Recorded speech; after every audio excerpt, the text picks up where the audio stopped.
Hello once again, everybody. Jeff Brady here, your Director of Communications with City in the Park Farmers Branch with Bloomin' in the Branch. Once again, this is our monthly video segment to help you keep your garden green and healthy, or your trees, or your vegetables, or maybe your flower garden. And today, of course it's fall, we're in November, we're gonna talk about leaves. We've all got them, and there's some important things we all need to keep in mind about the leaves that fall. And so joining us is our Park Supervisor, Ben Solis, with our Parks and Rec Department. Ben, thanks for coming out again today. No problem. So what is the good and bad of leaves that people need to remember? So everybody has different types of trees, and there's all kinds of different types of leaves and how they mulch up. But if you can make use of these leaves and make them beneficial for yourself, we're looking to save you money by turning them into a fertilizer, and we're also looking to leave your lawn clean when you finish.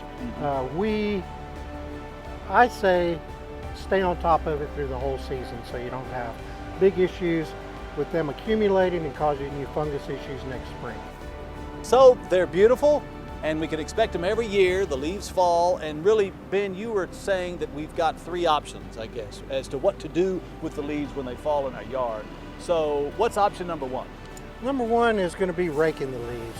If you have the desire to get out and get a good workout, it'll get you sweating. Rake them up, bag them up, and you can use them later, till them into your garden, or you can set them by the curb, and that's not really the preferred method because that fills up our landfill.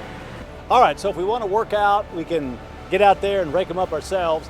And then the next couple of options may depend on the kind of mower you have, right? That's right. So different people have different mowers, but option number two, Ben, is what you're advocating is people can actually capture the leaves while they mow. That's right. If your mower has a bagger option, put your bagger on it, and as you mow, you can collect those leaves. They'll mulch up a little bit, and then you can use them in your garden or your compost bin, and that'll be beneficial instead of just leaving them on the lawn. Right.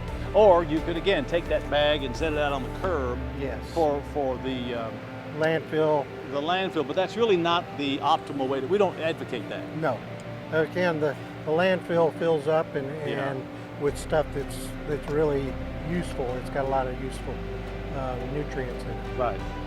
And that leaves us to option number three, which really involves no bag at all. That's correct. So what's that one, Ben? So if your leaves are light on your lawn, you can go through pretty routinely and just mulch them into the lawn.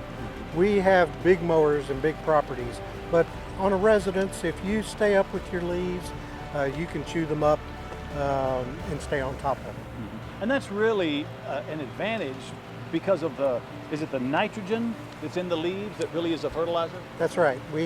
When you mulch them up, you want them to be about dime size when you finish. You may have to make one or two passes, but there's a lot of nitrogen that goes back into the lawn. That's going to save you money in the long run.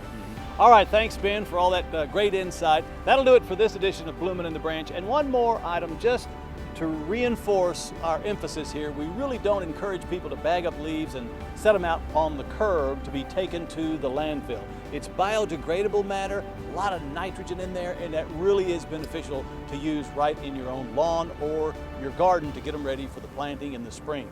So that'll do it for us, and we'll see you next time on Bloomin' in the Branch.